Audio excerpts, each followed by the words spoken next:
はいこんにちは MD ジャックです。愛です。耳の妖精ミミです。はい、今回は 7Hz のニューモデル5と前回に続き 7Hz のハイレッツ Bluetooth デジタルオーディオデコーダーアルテミス39のレビューです。ダイナミックドライバー5機搭載は業界初ということです。いろんなの出てくるよね。話題をかっさらいたいのか、エンジニアの研究の賜物なのかわからないけど、どんな音なのかっていう興味は湧くよね。そうね。今回もアルテミス39に触れていますが、内容はエアロの時とほぼ同じですので、すでにご覧になられている場合はスキップしてください。では早速見ていきましょう。価格は2万円台中盤、両側でダイナミックドライバーが10機だから、ドライバー1機につき約2000円ちょっとってとこ？まあそんなところかしら。贅沢な使い方よね。5機のカスタムダイナミックドライバーのサイズは全て 6mm。それ以上のサイズだとボディ自体が大きくなるからね。それはちょっとやだよね。そうね。各ドライバーは独自の音響チャンバー内で独立して動作するのね。で、それをクロスオーバー回路で帯域を振り分けて出力してるんだわ。パッケージ内容はこんな感じ。外箱が割と大きいのはこのケースが大きめだから。触った感じがなんて言ったらいいんだろう？ブニュブニュ。ブニュブニュ、なんか柔らかいのね。伝わったっぽいね。嫌な感じではないよ。ケーブルはソナスにバンドルされてたのとほぼ同じ高純度銀メッキ OFC ケーブル 3.5mm で送られてきたんでリケーブルして 4.4mm でも聞いてみよう。外観はパッと見大きめだなーって思ったんだけど測ってみるとそうでもないかな。厚みがそんなにないのが良かったのかも。全体的に丸っこいんだけど装着後に触った感じエッジが案外シャキッとしてるんでもう少し丸みがあるともっと良かったかな。ドライバーが5機乗ってる割に 6.3g で済んでるんだね。フェイスプレート以外は樹脂製だからね。詰め込まれたドライバーが透けて見える。リアーチップの比較はこんな感じです。割とまとまってる印象で装着感優先で選べば良さそう。一応バンドル1に寄せて同3歳バランスドにしてみた。サウンドチェックは前回同様ゼロを音調整の基準にして低域に特徴のあるレガートと一緒に聞いてみる。あ、ゼロもね。7Hz 尽くしだね。で、今回のアルテミス39から出力して収録したんでしょ？そう。ではここで前回の 7Hz エアロのレビューでも触れましたがハイレソ Bluetooth デジタルオーディオデコーダーアルテミス39について触れてみます。まずアルテミス39の性能は今時のポータブル USB ダックって感じでいいじゃん。ダックチップはシングルの搭載で ES903992M ニューモデルだからね。LDAC、aptX HD、aptX LL この辺に対応してれば音質とレイテンシー面もクリアだよね。そうね。ダックフィルターも搭載しててメニューは8種類。小さな変化なんで説明は省くけど搭載してるってのがいいわよね。本体で再生停止、曲送り曲戻しができるんでスマホから操作しなくていいのが助かるわ。2万円台中盤だけど多機能モデルだからこのぐらいにはなるかな。スマホみたいにここが全画面表示になるのかな。そう思って期待したんだけど 7Hz って表示されるだけだったわ。接続レートによって色が変化するから視認性はいいよ。文字ばっかりであまり読みたくはないだろうけどちっちゃいマニュアルを翻訳したんで載せておくわ。 OK。 皆さん必要に応じて一時停止して読んでみてね。じゃあアルテミス39についても分かったところでサウンドチェックいってみよう。サウンドチェック内でもアルテミス39について文字情報あるよ。じゃあ音量上がるよ、気をつけて。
基準にしたんで、低域の量感の感じはよくわかりました。レガートってやっぱり低域すごいですね。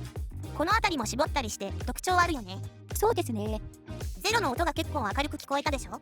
で、ゼロの低域が軽いのと3から5キロあたりの差分が大きいからですよね。そうだね。ゼロは低価格で万人受けしやすいチューニングで売れたモデル。それと比べてレガートも5も非常に特徴があるのが分かったんじゃないかな。そうだね。3モデルで波形が重なる部分もほとんどないもんね。5はこの辺りがレガートより出ている分、当然だけど中高域が聞き取りやすかったよ。5の実機を聞いた感じはどうなのかな？第一印象はあんまり良くなかったんだよね。低域は確かに強いんだけど、ご覧の通り中域を結構落として低域をより目立たせようとするチューニング。そして高域はいるんだけど存在感が薄い。低域に負けてるのもちょっとあるけど、なんか芯が今一つという感じ。やっぱり話題性優先だったんですかね。そう思った。そこで変えたことが3つ。まずリケーブル。お気に入りが少ないんでまたこれを使った。どうだった？バランス接続に変えてパワフルになったかな。でも不満に対する改善というほどでもなかった。